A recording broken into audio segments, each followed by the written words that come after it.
രോഗികളുടെ എണ്ണം കൂടാൻ കാരണം എന്താണ്? അടിസ്ഥാന സൗകര്യങ്ങൾ കൂടുന്നു.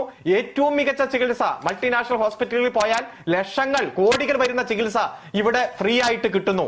വിദേശങ്ങളിൽ പോലും പല ചികിത്സയ്ക്കും ഉള്ള ആളുകൾ ആ ചികിത്സാ സമയത്ത് കേരളത്തേക്ക് വരുന്നത് നാം കാണുകയാണ്. നിന്റെ വെടി ഞാൻ കുറെ കേട്ടതല്ലേടാ.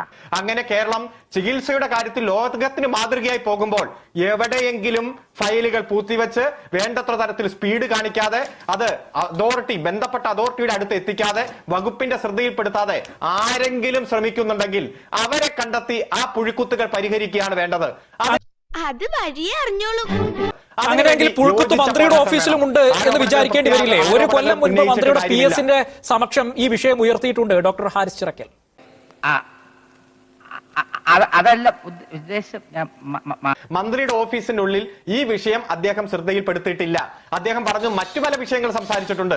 മന്ത്രിയുടെ ഓഫീസിന്റെ ഭാഗത്തുനിന്ന് ഒരു കുറവും ഏതൊരു വിഷയം ശ്രദ്ധയിൽപ്പെടുത്തിയാലും വളരെ ചടുലതയോടുള്ള ഇടപെടലാണ് ഉണ്ടായിട്ടുള്ളതെന്നാണ്. അങ്ങനെയല്ല അരുൺകുമാർ, അതായത് കവി തല്ലുവാങ്ങിയിട്ടേ പോകുന്നുണ്ടാകും. അദ്ദേഹം ഇങ്ങനെയാണ് പറഞ്ഞത്. പലതവണയൊന്നും മന്ത്രിയുടെ ഓഫീസിൽ പോയിട്ടില്ല, നേരിട്ട് മന്ത്രിയുടെ ഓഫീസിൽ പോകുന്ന ഈ ഒരു ആവശ്യത്തിന് വേണ്ടി പോകുന്ന സാഹചര്യം ഉണ്ടായിട്ടില്ല. പക്ഷെ ഒരിക്കൽ മറ്റൊരു ആവശ്യത്തിന് മന്ത്രിയുടെ PS തന്നെ വിളിക്കുന്ന ഘട്ടത്തിൽ അദ്ദേഹം ആ ആവശ്യവുമായി ബന്ധപ്പെട്ട് ഉള്ള കാര്യങ്ങൾ വിശദീകരിക്കാനായി അദ്ദേഹത്തെ കാണുന്ന കൂട്ടത്തിൽ ഈ ആശുപത്രിയിലെ ഉപകരണങ്ങളുടെ ക്ഷാമത്തെക്കുറിച്ച് ഉണർത്തുന്നു. ഈ ആശുപത്രി നമുക്ക് നല്ല നിലയിൽ മുന്നോട്ട് കൊണ്ടുപോകാനാണ് ഡോക്ടറെ എല്ലാം നമുക്ക് പരിഹരിക്കാം എന്ന് PS പറയുന്നു. അത് അവിടെ കഴിയുന്നു.